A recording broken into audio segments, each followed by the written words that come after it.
Koenig. We are going to, Jake, if you could please just unmute Dean Wasserman and also Casey, please, probably, but definitely Dean Wasserman.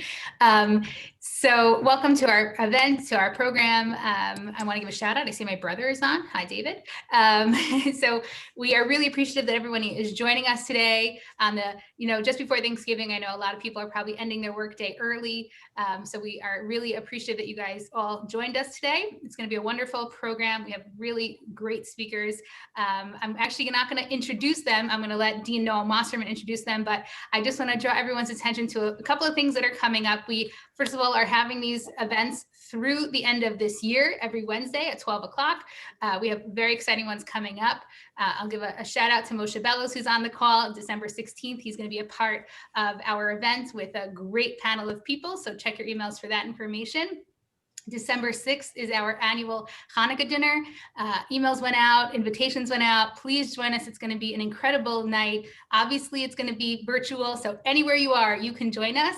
And December 15th, the fifth night of Hanukkah, we are actually having a virtual wine tasting, but the wine is coming to you. Just the program will be virtual. So please keep an eye out for those emails as well. We're really excited for everything that's happening and upcoming. So be in touch. If you haven't received our emails, please email us at alumni@yu.edu. And I'm going to now turn the floor over to Dean Noah Mosserman, Dean of SciSim School of Business. Thank you so much and have a great Thanksgiving and Shabbos. Okay. Thank you so much, Eliza. Thank you everyone for coming today. This is the counter programming to your Thanksgiving travel, I guess. We have an all-star cast between KC of Envoy America and David from Meetup, who are going to be able to go and talk about their own personal experiences. I want to go and talk a drip about how Lawrence asked me to go and have a little bit of a complimentary piece, add a piece to the puzzle that they might not go and cover. And so I'm going to go and take a little bit of that to go and add in a little bit of actually some research that I've done on pivoting, on startups, on founders, a bit of the things that get inside the mindset. It's in some ways a very pivotal point where we can get some insights into founders and the ways in which they go and grapple with dilemmas at this key point where they're trying to figure out whether to go and pivot or not, but also talk about some of the broader repercussions of it. I know David and Casey are going to go and largely focus on one piece of it, the strategic side of going and pivoting. I'm going to go and complement that with some of the other key pieces that we often neglect when we are within startups. And so I'm going to go and talk a little bit about that, but also give an example from SciSims around some of the things that we went and grappled with a few months ago. Lawrence was actually pretty important at going and doing some of the planning around it, and David helped us execute on some of it. And so it also has some echoes where we'll be able to go and pull that into here. This is some research I've been doing along with a couple of co-authors for a few years. Let me go and boil it down, though, by using a microcosm of first a founding issue and then an exercise that we went and developed for my Founders Dilemmas course that brings some of the lessons to the students. In terms of first the broader founding issue, think about the difference between when there is an idea and then a team comes, and where there's a team and then the idea is what they go and come up with. And so if you're a founder, you go and came up with the idea, you then go and figure out, given that idea, who should I go and have on my founding team? Think about which one would be better, that process or going in the reverse. I've got a couple of people I want to go and found with. Now let's go and hunt for an idea. So there are a bunch of ways in which you're going to go, if you're starting off with the people, when you're looking for that idea, you're going to be constrained in terms of what kind of ideas you can go and do. You've already got a bunch of skills on the team. You already got a bunch of interests. And if you come up with a bunch of ideas and some of them don't match what those people can do, both the can and the want, then you're probably going to reject that idea of what you want to go and pursue. And so going and having the people in place first, and then going and doing the idea can actually be suboptimal in some ways. There's some pluses to it. But in general, when it comes to the fit with the strategy and the people, that's going to be a bit problematic. We're going to see some echoes of that founding issue when we get to pivoting later on in the life of the venture and some of the challenges that it goes and introduces. To go and bring some of these lessons that are coming out of the research to the students, that we went, as I mentioned, we went and developed an exercise where we throw them in as a founding team. And then we go and have them grapple with some signals that are coming from the market about what kinds of things they are going and seeing that actually it's not working. And so to the extent that they go and experience this and then see firsthand some of the problems with it, A lot of times when we go and throw them into that exercise and they're seeing their first A/B test results that are coming out, and it says you're missing the market, the students will go and say, oh, of course, they should go and pivot. It's like the first solution that they all come up with of we have to go and change our strategy. We go and then ask them as they go and try to figure out whether to go and pivot. We go and ask them after the first round of this exercise, did you go and pivot? And as it turns out, very few of them did. The red is ones who went and stuck with their strategy. The yellow is where they made a little bit of a change. They kind of did it at the margins. But what is going and leading to this problem of not going and pivoting? Some of it is that team coming before the idea change. We'll go and see a drip of that. You go and see that after they grapple with it, then there's some big changes that they make in the round two, where we go and really hit them with some very clear signals about it. But what was going and preventing them in round one from going and taking those signals and changing? A bit of it is that they have gone and taken this team.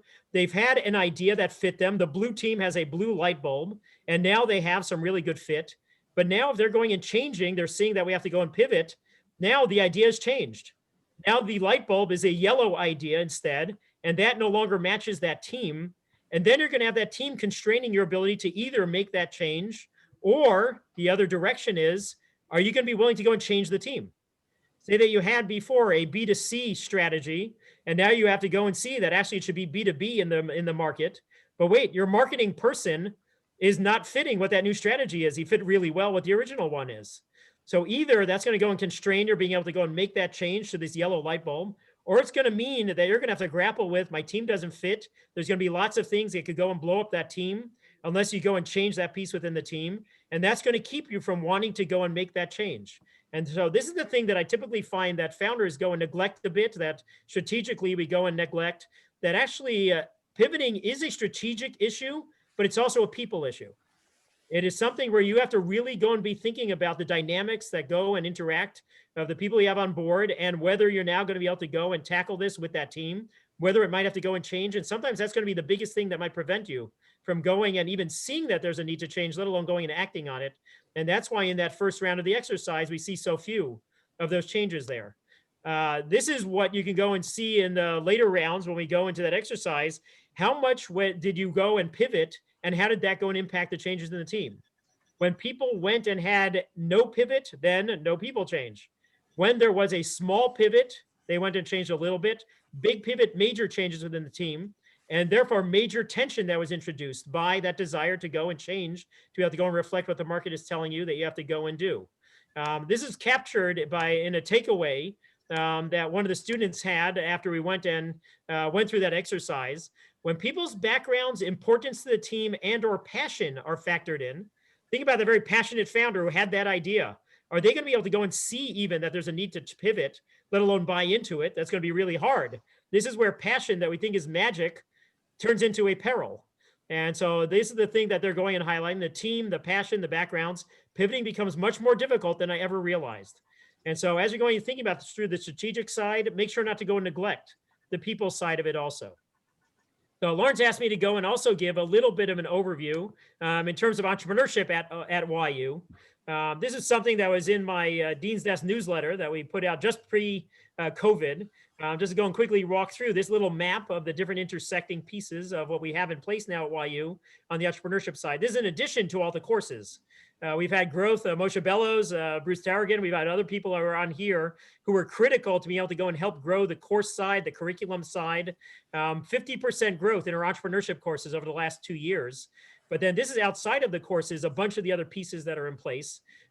This is aimed to go and give students experience on both sides of the table when it comes to entrepreneurship. On the startup side, if I'm going to found or be a joiner, hire into a startup, and also on the investor side, am I going to go and facilitate from the other side of the table what the startups are going to be able to go and do? Down at the bottom, the innovation lab that was introduced 1.5 years ago at YU, where we go, and the initial target was going and bringing in a bunch of Israeli startups who want a footprint in New York City, be able to go and leap into the US, having student projects that they can go and work on with those startups, be able to go and see firsthand what goes into building it, what goes into working with founders. Then we had back in January, we took 27 YU students to Israel to go and see Startup Nation firsthand. and be able to go and have their winter break be spent on the ground there. A bunch of those students continued into those innovation lab course projects that we have courses that are key to a faculty member going and guiding them through it, that they can go and be able to complete those projects and be able to, that also turns into sometimes some of those students being kept on as summer interns within those companies. And also we're growing a much broader Israel summer internship program. We actually had a meeting yesterday with one of the universities in Israel that's going to partner with us to go and bring a bunch of YU students, hopefully in person, to Israel this coming summer. But then now that they've seen a bunch of the things on the founder side, the operating side, then they go into Moshe and Bruce's course on angel and VC investing. They're able to go and see the investor perspective on all the things that they had taken a look at from the entrepreneur side. Then there's also Maccabee Ventures, that is the student investment fund associated with YU that they lead to be able to go and have actual investing experience, doing due diligence, and be able to pull the trigger on some investments. And then they're able to come back into the innovation lab and be able to go and see the back and forth between the investor and the startup side. And so that's just a little bit of that landscape piece of it. I promised also a little bit on just some of the pivoting within YU. This is one of the things that after YU went and pivoted the educational side of what we do to be fully online in March, when we went and took an all in-person university and made it into an all online university in 9 days. Next thing that we shifted to was the summer crisis that our students were going to be going and facing.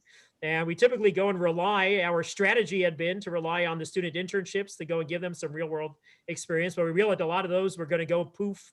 A lot of those were going to be rescinded or not, no offers coming in there. And so we went and shifted gears to go and have YU put in place a whole bunch of YU opportunities, take the summer of crisis and make it into a summer of opportunity. And this is where Lawrence within and the rest of the SciSims Board of Overseers helped go and shape this. The students helped shape it. A bunch of the things that we went and did. And then one of the things that we had, for instance, was a consulting force, trained the students in how to be consultants and then unleash them to go and work with a bunch of nonprofits on those projects. As part of that, they did in their preparation, in addition to expert sessions where they learned how to do client management from a partner at McKinsey, how to go and do design thinking and be able to put on that lens from Accenture, like a bunch of the other ones that we had. We also had a Wicked Problems Hackathon, where the students went and developed a bunch of solutions to some wicked problems and pitch it to a bunch of the judges. And that's where David comes in. David was one of our 3 judges, very effectively pushing back, honing a bunch of the ideas, being able to have the students be able to go and see a bunch of the skills that they should be building on the pitching side, on the ideation side, and other things like that. And so thank you, David, for everything you've done already to be able to go and help this school, be able to help the students through that and several other activities. But with that, that's just one of the things that we went and did on a pivoting piece within YU to be able to go and build things for the students. Let me go and now hand things to David to be able to go and take us through his own personal experiences and see what other kinds of lessons we can go and learn about the pivoting landscape. Okay. So Dean Wasserman, some serious pivoting going on at SciSims and potentially, I'm guessing, in the spring semester as well. There'll be more of that to come. Everyone can see my screen okay? Okay, so those of you who do not know Meetup, I'm going to share a video a little bit about Meetup, but before I share the video about what we do, my name is David Siegel, by the way. I'm the CEO of Meetup. I was hired about 2 years ago by WeWork, who had acquired Meetup and has since actually divested Meetup, and that'll come, I'll be talking about that also. But Meetup was founded right after 9/11. Right after 9/11, there were obviously so many people that needed a sense of community, needed a sense of comforting, needed a sense to be around other people. And our founder, Scott Heiferman, saw everyone, all these people from his apartment building he had never seen before. And he saw people being there for each other in real communities. And he said it shouldn't take a tragedy like 9/11 to really build community. And since then, we now have 15,000 Meetup events every day, many of which have moved to online because of pivoting. But without further ado, let me show you a quick video about Meetup. Imagine we could come together within the physical and virtual communities we live in to tell our stories, share our interests, to be a part of something bigger. Imagine we could go places where each person is free to create their own experiences with different perspectives, passions, dilemmas, and the knowledge of an entire community. A community that shows up for each other, online or in real life, while being safe. Meetup brings that imagination to reality. Every kind of environment there are ways to meet. Connections to be made, and pushes to experiment. David, we're having a hard time hearing it. Maybe you can increase the volume.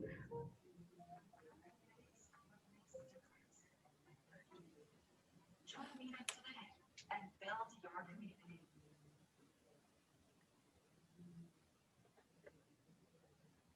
Okay, so just talking about pivoting even first, whoops, hold on. Talking about pivoting first, that video was very different a year ago. There was no Zoom in the video. In fact, I'll tell you that we used to always talk about technology as a double-edged sword. We use technology to get people off of technology. In fact, I would even talk a lot of times about how like we are so lucky to have Shabbos, because Shabbos obviously gives us a cessation from technology. And Meetup was always the anti-technology company. And how do you pivot when you can no longer kind of get together in person? There's a little bit about Meetup by the numbers. And then what happened is the pandemic hit and our company basically started falling apart. The number of events went down by like 80% in a span of just a couple of weeks. The number of people RSVPing events also fell off a cliff. And we then decided that the goal of Meetup is not about meeting in person. The goal of Meetup is about keeping connected. And the only and safest way to keep connected is to do so via Zoom or via outdoors. In our 18-year history, we didn't have a single event that we never allowed to have events that were webinars or online only. In fact, there were tens of thousands of people that wanted to become organizers of Meetup that we specifically rejected because we said we're all about only meeting in person. In the last 7 months, or since the pandemic, we've had over 1.2 million online events created, and 9 million people RSVPing to events in 190 different countries around the world. That's a pretty serious pivot you need to make in a business. And I could talk about how it's actually really helped our business, how we're going to be moving that forward in Q&A later on. But what I want to do is I want to share with you 8 principles to pivoting that can be helpful in thinking about your own businesses, whether due to the pandemic or due to any general issues. First, let me just explain the word pivot, first of all, which is the idea of a pivot is that, if you know in basketball, let's say, the heel is planted firmly to the ground and the foot is moving, but there's something that's planted firmly to the ground. So a pivot is not going like this. A pivot is going like this. So in a pivot, there's something that should not be changed. It's and the question is, what is your heel to the ground? And in our mind, the heel to the ground was Meetup's mission and our values. And we didn't believe we should pivot outside of our mission. And you can see our mission and you can see our vision around our company. And the reason for that is because Meetup has had such a positive impact on people's lives. People who are organizers, whether they're organizer of a hiking Meetup group or a parents of ADHD support Meetup group or a tech group or whatever it is, there's a lot of awesome results that have happened from Meetup because of our mission. In fact, kind of see on the right-hand side, people that go to more Meetups are actually find that it makes them happier. There's an article in the New York Times that came out. It was really quite awesome as a CEO to have this happen. And it was an article about how women over 55 end up living longer lives because they go to Meetup events. It's like the dream piece come out. Within 3 days of that article coming out, we had over 100 different groups created in like Berlin and Kansas City and Barcelona and all these places around the world because of like the value of social connections. I don't mention this when I talk to non-Jewish audiences, but like the concept of community, the concept of a minyan, of needing 10 people to be able to daven and to lane, it's like very consistent with the with Meetup, which is about kind of better things happen when you're doing things together with other people, whether in person or online. So 8th principle is pivot cannot change your mission and values. Okay. 7th principle of pivoting is that when you pivot your business, it's important not to just make the move. It's important to figure out how to support that move. And Dean Wasserman gave examples from Cy Sims with a whole bunch of other actions that you need to take. If you're just making the move, you're going to fail. So what did we do? We created something called Meetup Live, which was an educational opportunity to help our 180,000 organizers around the world to move from in-person to online. So for example, there could be a running group, and a running group runs together. Now they ran together separately. They did separate runs, and they all got back together online, and they all drank a beer together and talked about their runs. And they did scavenger hunts, and they did all these different, we need to educate people around how to move to online. We had like all these executives from Zoom come and talk to us about how to take advantage of it. We created a blog called Community Matters with best practices and templates on how to become more successful, created a mentoring program, all these different things to help to support the pivot with best practices.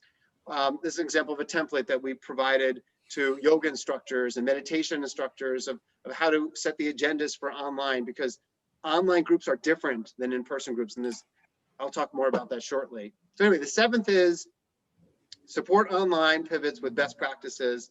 And that's really important. Number 6 is this is true generally, but if you're going to pivot, make sure you're pivoting from an understanding of kind of what's happening in your ecosystem, in your business. So after George Floyd was murdered, we saw this enormous number of groups being created on Meetup in Knoxville and Orlando and Dallas and Oakland, all these different places of Meetup groups around Black Lives Matter. And we said, wow, there's like an opportunity here for us to really help people kind of deal with the world that we live in today. So we understood the user behavior that exists, and we created this larger network of communities for Black justice and equality. And we made it such that anyone who creates a group regarding this topic, it would be free. They could create groups for free. And actually, this is a little outdated. We have over 10,000 members of the groups in like 8 different countries, and so 40 to 50 different groups that are doing it. And there's a whole series that we developed around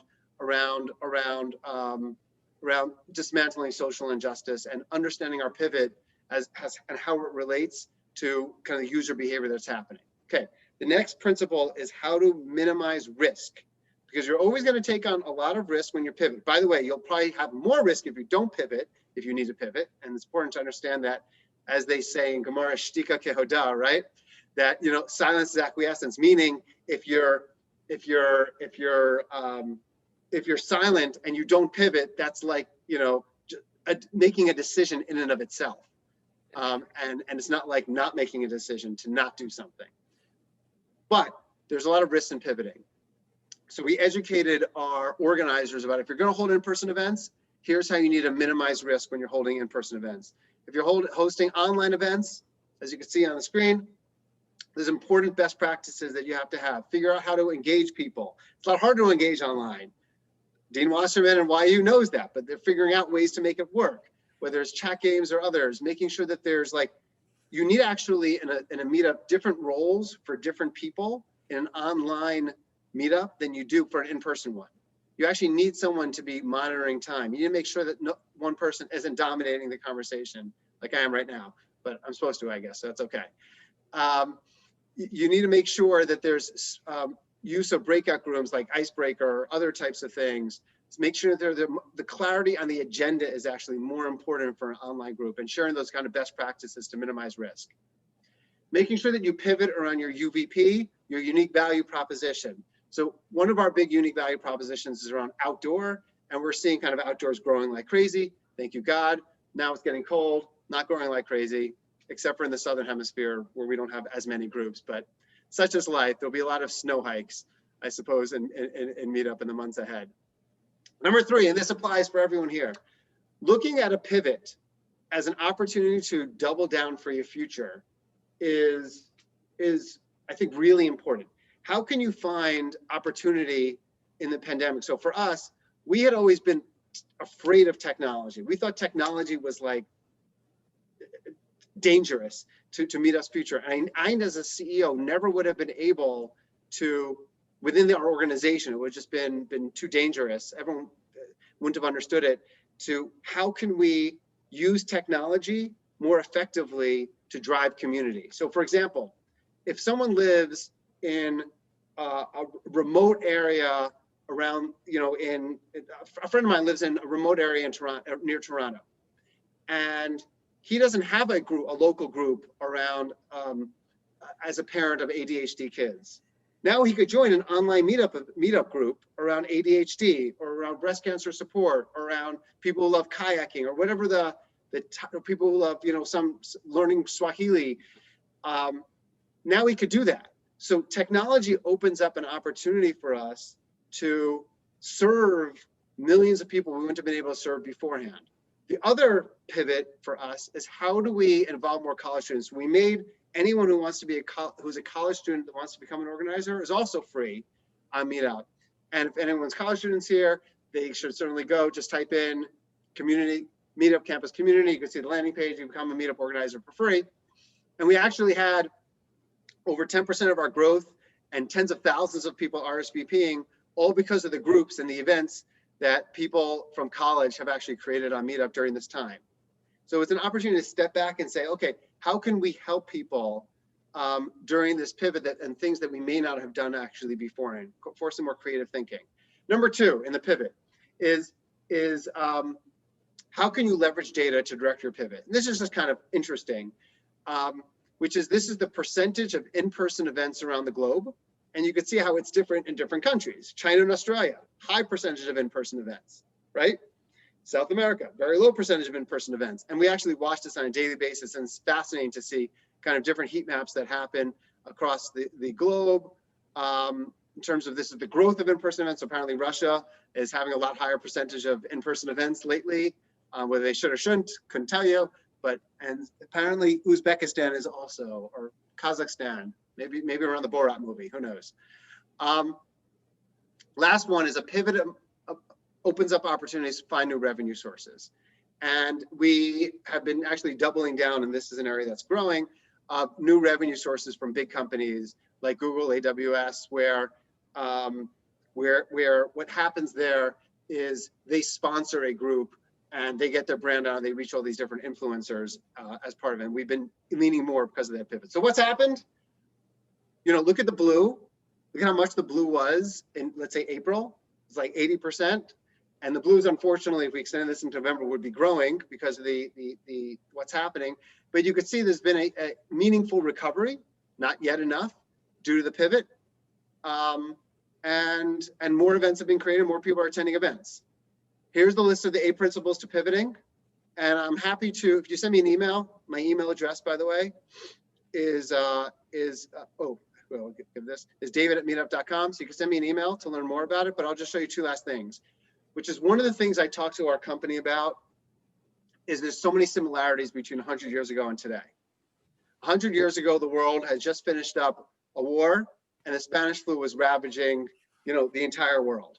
And it's no coincidence that the Roaring 20s, which was a time of incredible social upheaval, a time of people going out and going to parties, and known as the Roaring 20s, happened immediately after the World War I and the Spanish flu, because there was such pent-up need to get back out and do things. Well, I personally believe that you don't want to benefit ever from a pandemic, but I believe that people's awareness and need for social interactions and the social isolation that so many people are feeling at this time is going to result in many, many more people attending meetup events and getting out and doing things than ever in the past. And we're seeing that in 2 countries right now that are kind of past their COVID. So Hong Kong is actually up 25% from a year ago, even though they were down 70% just whatever that is, 4 months ago.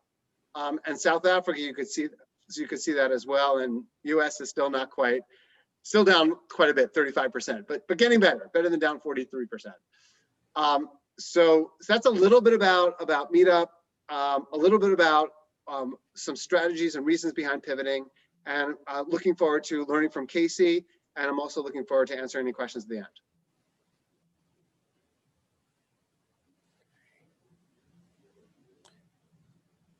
Righty.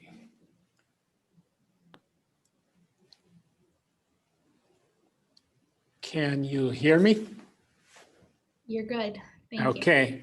Well, good afternoon, everybody, and Lawrence, and thank you for the invite. I'd like to start by recognizing Moshe Bellows, who is a co-founder in Envoy America, somebody that I've been working with for the last 4.5, 5 years to help grow the company. We've traveled the country, making sales calls, refining the strategy, growing the business. So Moshe, good to see you over Zoom, and thank you again for facilitating the introduction to Lawrence and for the opportunity to be here. Again, my name is Casey Kinnan. I am the co-founder and CEO of Envoy America.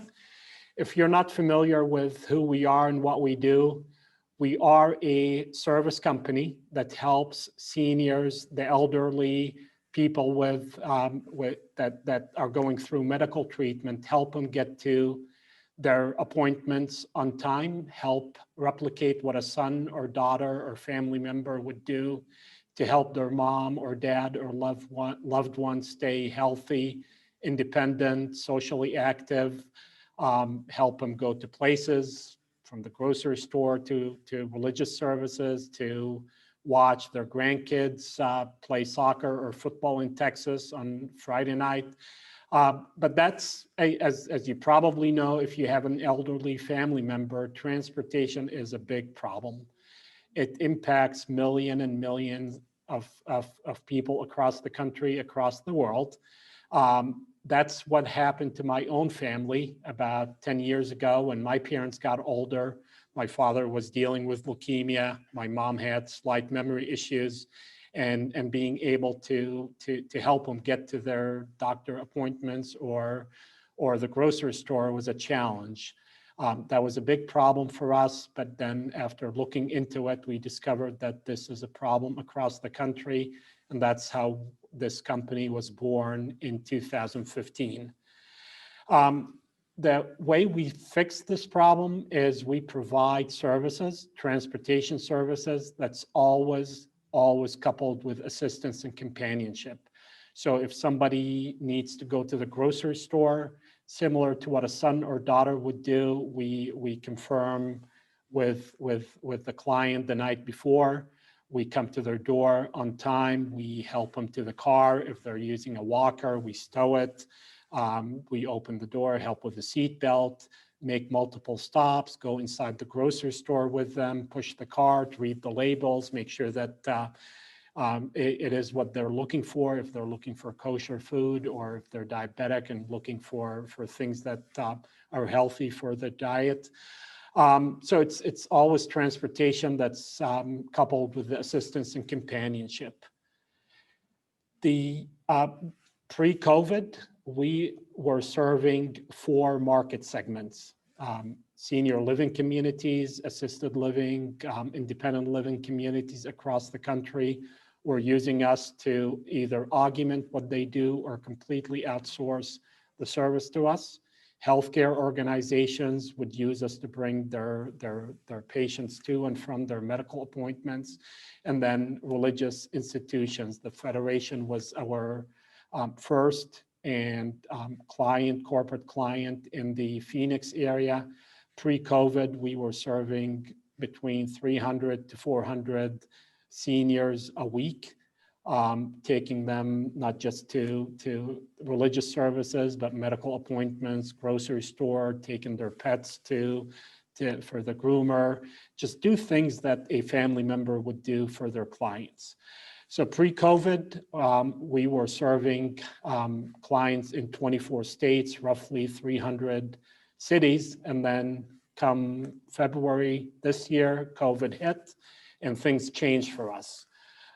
We went from having clients in 4 distinct market segments to just one market segment, which is the medical healthcare industry. You can see the revenue on the left-hand side. We lost roughly 70% of our revenues, and we had to figure out a way to pivot to survive. Had to go figure out what do we do so we can stay in business and continue to serve the clients and continue to grow the company. So what did we do? We had to face the reality that this thing is not going to go away in a heartbeat, that seniors are going to be the most impacted by this pandemic, and places like senior living communities are under lockdowns. People are not going to synagogue or churches. They're trying to figure out how to practice their religion remotely. So we had to figure out how to change what we do to be able to stay in business and maybe capitalize on the opportunities. So one of the first things that we did was do less to achieve more. What do I mean by this? The 24 states, roughly 300 cities that we serve, similar to any other business, a lot of the growth comes from the 80-20 rule. We had to take a step back and evaluate where we can put our limited resources to grow the business in specific areas versus trying to grow everywhere. With what we do, we have to recruit the driver companions and training them. So trying to focus on the entire country was not something that we were able to do. If you're familiar with the Good to Great book by Jim Collins, and I'm sure a lot of you are, they talk about the Hedgehog Concept, taking a step back and looking at what can you be the best at in your industry. And we had to go, we knew what it was, but we were going on autopilot before the pandemic. We had to take a step back and see what is it that we can be and we are the best at in our industry. And it's recruiting drivers, training them, keeping them motivated so they can take care of our clients. And that's one of the things that we doubled down on. Continue to interact with the drivers to keep them motivated, listen to them, figure out what is it that they want. How we build the trips and how we service the clients so we can deliver the second mile service and continue to do that, but at the same time, maximize our gross margins. We can't be just maintaining lower gross margins as we were trying to grow the company. Management by objectives. Again, I come from Intel. Intel believes in management by objectives. Everybody has a number, and we had to go back to being disciplined and monitor the data, manage the business by the numbers. Going from having individual performance bonuses to team performance bonuses to motivate the team to work together and help each other to get the results that we needed, and then renegotiating the major expenses from the rent, from the software subscription to other things. So those are some of the things that we did. What we did not do was let people go, reducing the headcount. We did not do this. We did not adjust anybody's compensation except the leadership team. And we accepted our reality. This thing is not going to go away right away. Seniors, the patients, the people that we serve are the most impacted by the pandemic, and we had to accept this and figure out a way to serve them and help them get to where they need to go, their life-sustaining medical appointments, by working with the hospitals, with the healthcare organizations from Mayo to Fresenius to DaVita. So we had to take a step back and say, and really figure out where are people going today and how can we be part of the solution to help them get there. And that's what we did. And some of the results that you can see here, we're still serving one market segment, which is the medical healthcare industry. But we've been very fortunate that we were able to turn things around, and you can see the revenues. October, we've had a record month, the best month ever, and we're on track in November to exceed those numbers. And this is not just revenue, but gross margin. We're about 20 points higher than what we were before the pandemic. Retention, not just our employees, but the drivers is solid. And we're excited to be, again, part of the solution during a pandemic to help people get to stay healthy, stay just engaged and getting to where they need to go in a safe, reliable way. We're really excited about the growth. As I mentioned, pre-pandemic, we were serving 4 market segments. We're focused on 1 now.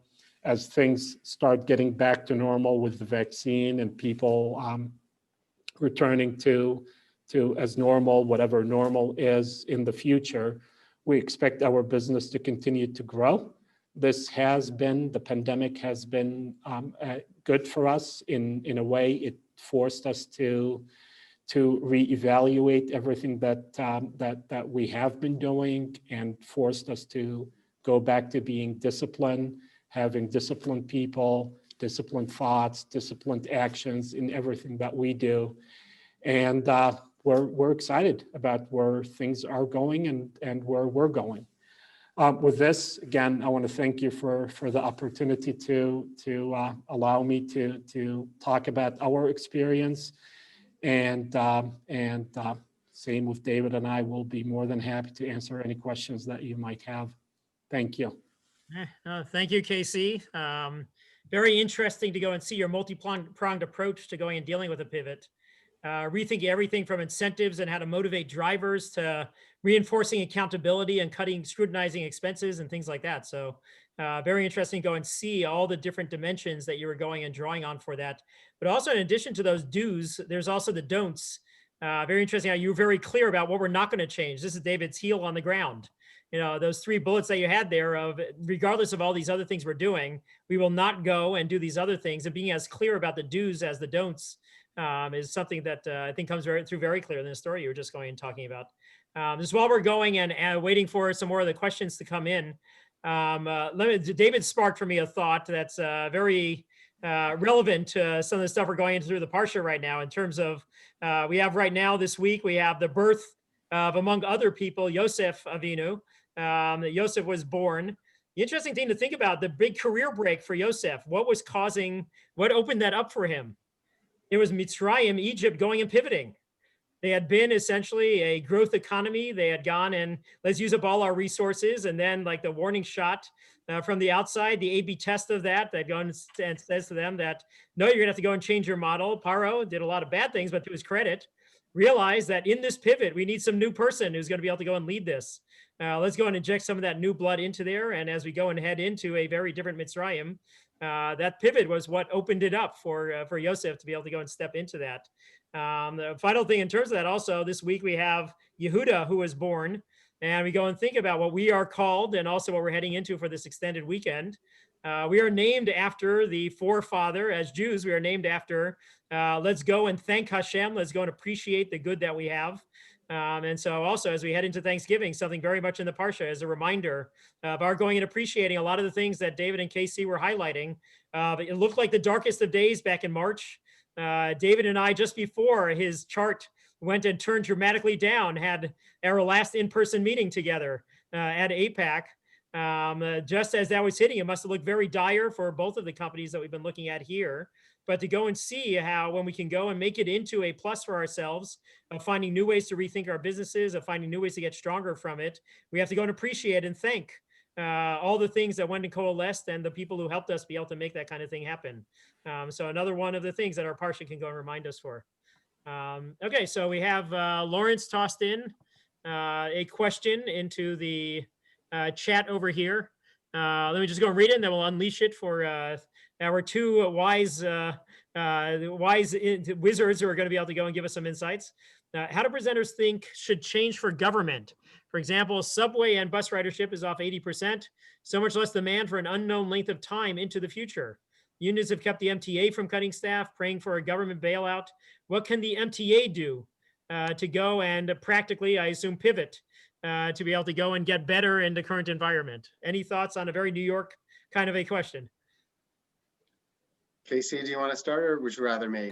I live in Phoenix, David, so I'm probably the last person that should answer this, but I would love for Moshe to jump in. Moshe, again, is a co-founder, and Moshe, you have as much right to talk as I am. So, Before you do that, Casey, do you mind just stopping to screen share? We can't seem to do it course. on our end. Thank you so much. And Moshe, Sorry. unmute you if you'd like.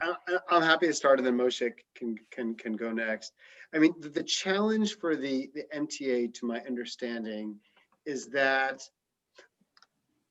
when someone's back is to the wall, and you know, there's no atheist in a foxhole, right? You've all heard that term, right? And you get the concept behind it. When your back is to the wall, and Meetup could potentially cease to exist, or then you're forced to innovate. And the challenge with government or other organizations is that there's always potential bailouts, there's always potential dollars that can be gained, there's always the likelihood of the subway system being completely shut down forever, for example, or the MTA being shut down forever is extraordinarily low. And that's really a big negative, because when you're forced to innovate because you have no other choice, when you're forced to, let's say, believe in God, quote unquote, if you're in the foxhole, then it causes someone to end up innovating and taking action. And I think the big challenge is that there is the lack of kind of negative impacts to actions that can be taken. But let's just pretend that like one was actually in charge of the MTA and could do a whole bunch of different things. I mean, there's stuff that I would suggest, right? There's like, okay, what's the goal of the MTA? The goal of the MTA, let's say in the subway, is to get people safely from point A to point B in a low cost, highly effective way. So, you know, there's been incredible infrastructure that has been built around biking in New York. And imagine a scenario where the MTA / New York City, any city was highly subsidizing the use of bikes to get people and created even more bike lanes to get people safely from one place to another. So my answer would be, let's go to what the goal is that the MTA is trying to accomplish with having a subway, and do that. Now, apparently also there's plenty of, I would also say one of my pivoting examples was using data. So I think there is oftentimes a misconception around the safety of using a subway during the pandemic. And I think people, at least I know many people meet up, are loath to go to the office, not because they don't want to be in office, but because they don't want to ride the subway to the office. The subway is like the scariest thing in the world to many people, not actually being in an office. But my understanding, and I don't know this, but my understanding is that the data actually proves otherwise. And in fact, there are meaningfully more, it is actually meaningfully more safe because of the fact that it's not as crowded than it was in the past. So I would say leverage data, go back to the goal that you're trying to accomplish, and then figure out obviously creative and safe solutions to accomplish that goal. That's my answer. Moshe, feel free to add. Oh, I don't know how I got drawn into this, but thank you. Thank you all. I appreciate it. It's great to see all you guys.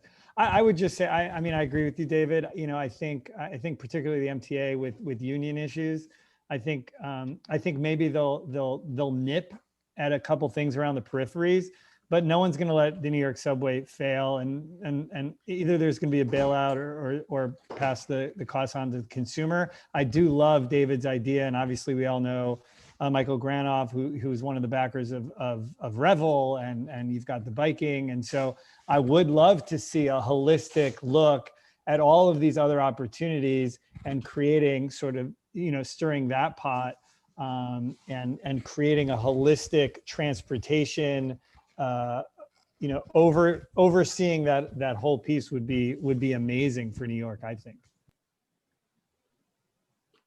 Okay, terrific. Let's go in terms of next question. Alicia has a great question. We've been talking about pivot in a lot of ways as binary. There's do it, don't do it, like there's nothing in between. Alicia is asking, do you think there are important differences between temporary and permanent pivots? Can you compare and contrast them in practical terms? Casey, feel free to start. Sure. I don't believe it's permanent. I think you have to reevaluate your business on a regular basis. For us, this was more of a wake-up call and forced us to go back to being disciplined to reevaluate the business. A lot of the things that we've done starting in March, we should have been doing for a while, but it forced us to do it. And we're going to continue to evaluate. If it makes sense to keep it and make it permanent, we're going to do that. If it makes sense to change it at some point in the future, we will do that. Yeah, we're looking at many things now. Can we do M&A? Can we acquire people? Can we expand this way? What do we need to do? So it's an continuing to do the evaluation to decide, does it make sense to change or not? Yeah, so I love what you said, Casey. In my mind, there's no such thing as a permanent pivot, right? And there's no such thing as a permanent strategy, because a pivot is just a strategic course that you plan to take for a certain, potentially for a certain period of time. So just like strategy, just like pivoting, it is always temporary. And the key is to be able to set up, in my mind, the right timeframes to make sure that one is debriefing and evaluating specific actions that one took during the pivot. And so meaning if you're pivoting the business like Casey did or I did, what did you set up the infrastructure in 3 months to ask yourself certain key questions of what unintended consequences were a result of this pivot that we didn't realize and that are actually bad? What unintended consequences actually are amazing as a result of this that we didn't realize that are bad? And I'm a big believer in like pre-establishing those kind of, actually they're actually called in the book, by the way, this book called Lean Startup, I'm sure you've all read it, but if you haven't, read it. Other book is called Running Lean, but one of the things I talk about in the book is the pivot meeting. And there's a startup that talks about that every single month, they have a set meeting in the calendar that actually says, should we pivot our entire business model? It's like a forcing mechanism to ask yourself to challenge those deep confirmation biases that kind of we had that you're a doctor, right? Yes.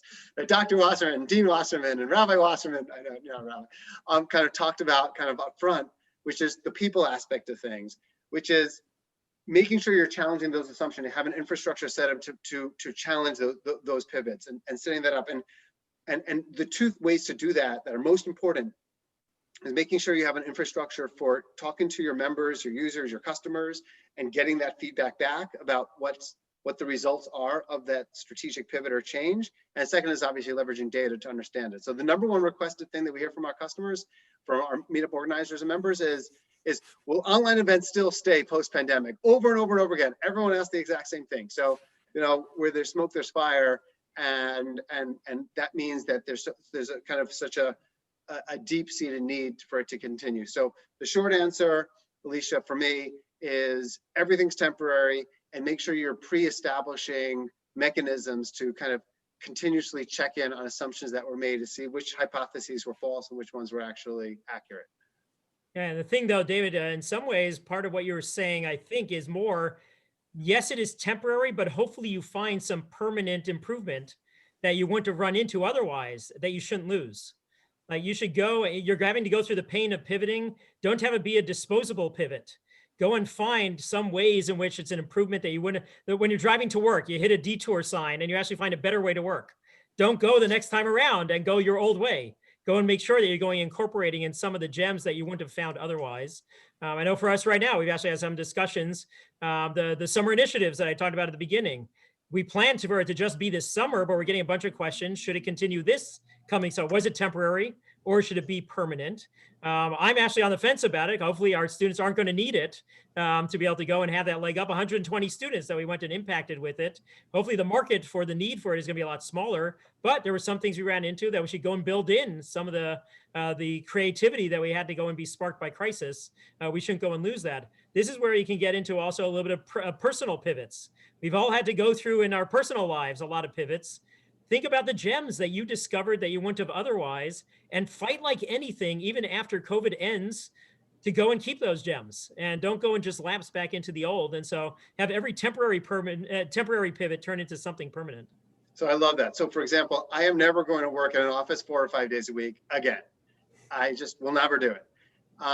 2 days a week, that's my max, never going to happen. And as a company, we were always reluctant to hire high percentage of remote employees, people around the country, around the world, for a host of different reasons. And we've completely pivoted. Over 50% of the people that we hire now are outside of New York City. And there's a whole host of different benefits for that, of accomplishing that. And it opens up our hiring pool, frankly, to 10, 50x the number of people that we would have been able to hire from beforehand.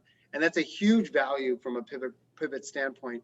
We're completely changing. We don't even have an office now, but like we're completely going to be dismantling our approach to office space, like many other companies, as part of this. So there's such an enormous amount of product changes that we're making that will, I'll just say one last product change, sorry, might not interesting, which is instant gratification is something that's very important to users who want to use tech products.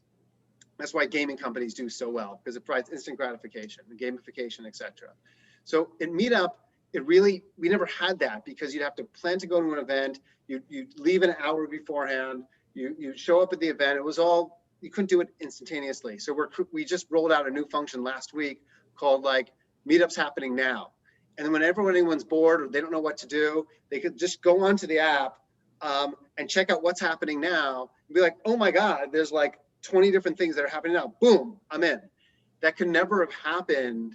That entire user experience could never have happened in our old way of thinking. And now it's opening up and we're seeing huge growth actually. And people are just joining spontaneously to kind of do an event. And this is a lot better than some of the other random last minute things that people could be doing with their time. So lots of examples of gems that we've actually found. Okay, thank you. Thank you so much, David. Thank you so much, Casey. Let's hand it now back to Master of Ceremonies, Lawrence. Thanks, everyone. Noam and Casey and David, great discussion. This year of COVID, was obviously a year that we needed to think about. Here's a pivot. I still have a landline phone, which actually in a way goes to something that David was saying about infrastructure. I'll throw that out. The whole conversation was about pivoting and an axis and how you need to pivot. I think flexibility, if we all think about, is our organization flexible to accommodate a pivot? How one pivots, x-axis, y-axis, how you do it, critical. But do we actually have the ability in our organization to pivot? If your phone system was always an on-premise phone system and now all of your workers are remote, you'd be, boy, I wish I had gone to a cloud-based system. If all of your manufacturing is in China, and then China gets shut down, your business is finished. I think an infrastructure kind of flexibility in different ways is something to always think about in your business. If something does change, and then how you go ahead and effectuate the change. Anyway, that wasn't what I wanted to talk about, but thank you all for that great discussion. It's Thanksgiving tomorrow. Hope everybody has a great holiday. There are lots of different ways of us all thinking about being thankful. And these events are not just for learning, but I do want to go ahead and share something with you. Let's see if my screen actually does the share. I want to give you an example of a bunch of people who have been involved over here attending these different sessions. You see in the emails about MVP, ways of giving back and getting a mentorship with the school. Here we have a bunch of people who have been involved. Josh Joseph, for example, just spoke last week in an event on distressed debt. He's going to be part of a session with Alex Shashevsky, Yehuda Feldman, Nikki Kurland, and Gil Kopelman, who've all been involved in YU Wall Street for many years, speaking to the students about a career in credit. So please, if there are different ways that you can get involved with YU and helping out the students, we'd really appreciate it. You can sign up to MVP, reach out to Lisa at the alumni, and we'll coordinate with careers. And really just want to thank you all and hope everyone has a wonderful holiday. We're still actively involved. We've got events next Wednesday as well, and all the Wednesdays after that into the next year. We're ready scheduling. Take a look at LinkedIn, by the way. Some people have reached out. Are there ways for us to stay in touch a little bit more? David's organization Meetup is obviously an important way of people trying to think about that. Within our YU ecosystem, there are well over 1,000 people at the YU Wall Street LinkedIn page. Please think about going there. I'll let you in, and it's a way for you to network with people as well. Have a great week, everybody, and very happy holiday. Same to you. Yep. Thank you. Bye-bye. Thanks, you. David. Thanks, Casey. Bye-bye.